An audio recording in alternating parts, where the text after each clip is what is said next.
வல்லவர் சுத்த பிதாவையும் ஆசீர்வதிக்கப்பட்ட காலை இறைவார்த்தைக்கு நன்றி. இந்த வார்த்தை கேட்குற பிள்ளைகளை ஆசீர்வதியும்.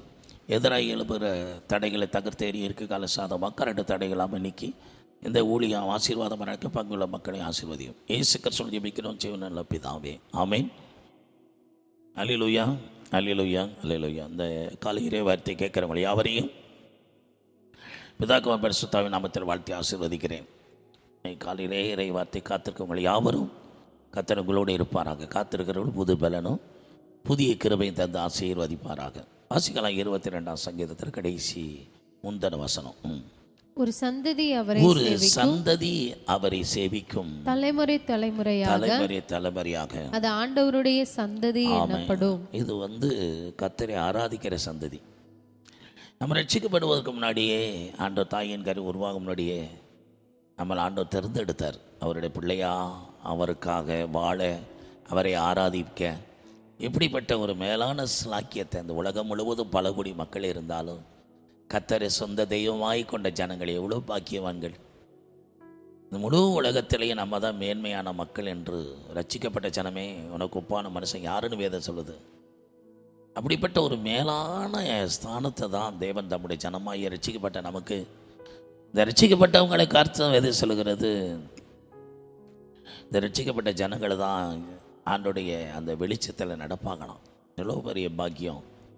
அதனால் ரட்சிப்பை தீவட்டியாக எரிய, ஆராதனை மகிமையாய் உயர்த்தப்பட, எகிப்தில் இஸ்ரேல் ஜன 430 வருஷம் அடிமைத்தளத்துற மக்களை விடுவிக்கும் போது மோசையிட சொன்னார், இந்த மக்களை விடுதலை செய்து இந்த மலையில் போய் எனக்கு ஆராதனை செய்ய அப்படின்னு.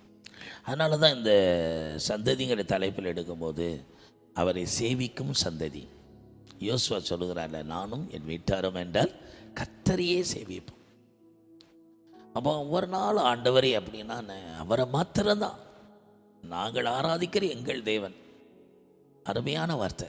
எங்களை தப்பு வைப்பாங்க. தப்புமையாவில் போனாலும் சரி, நாங்கள் நீ நிறுத்தின பிரச்சனையெல்லாம் வணங்க மாட்டோம். அது ரொம்ப தைரியமான விசுவாசமான மேலான வார்த்தை. இதை கேட்குற அருமையான கர்த்தருடைய பிள்ளைகளே, நம்ம அவரை சேவிக்கும்படி அழைக்கப்பட்டாங்க. எபிரேயர் 12 கடைசி ஒரு வார்த்தை இருக்குது, அசைவில்லாத ராஜ்யத்தை பெற வேண்டிய நாம பயபக்தியோடு கூட ஆராதனையை செய்வதற்கு, கர்த்தரை பயபக்தியோடு ஆராதிப்பதற்கு அவருடைய கிருபையை பெற்றுக்கொள்ளுங்க. இந்த உலகத்தில் எத்தனையோ ராஜ்யங்கள் வல்லரசா வந்தாலும் அது அசையும். நான் கர்த்தரா இயேசு கிறிஸ்துவின் ராஜ்யம் மாத்திரமே அசையாத ராஜ்யம். செபிக்கிறேன் நல்ல பிதாவே, இந்த சந்ததிங்கிற தலைப்பில் நம்ம சேவிக்கிற சந்ததியில் நாங்கள் இருக்கிறோம். இதை கேட்குறவங்க இருக்கிறாங்க. ஆசீர்வதிங்கப்பா. அசைவில்லாத ராஜ்யத்துக்குரியவர்கள் ஆண்டவருடைய சந்ததி. இந்த பூமியில் அவருடைய சந்ததின்னு சொல்வது, உலகத்தில் எத்தனையோ பேர் பெரிய பெரிய சந்ததி நார் சந்ததிக்கிறாங்க. அவங்கள கூட சில காலங்கள் அந்த சந்ததியில் ஒருவேளை சோத்து கூட வழி இல்லாமல் கஷ்டப்படுகிற அந்த உலகத்தில் பார்க்கலாம். நான் ஆண்டோடைய சந்ததிக்கு எவ்வளோ மேன்மை தெரியுமா? தொடர்ந்து தியானிக்க போகிறோம். இந்த செய்தி மூலமாக அந்த பிள்ளைகள், நான் கர்த்தருடைய சந்ததி, நான் அவரை சேவிக்கிற சந்ததி என்று யோசுவா பக்தன் சொன்னது போல ஒவ்வொருவரும் கர்த்தரை ஆராதிக்கிற சந்ததியினாலே பாக்கியவான்கள்.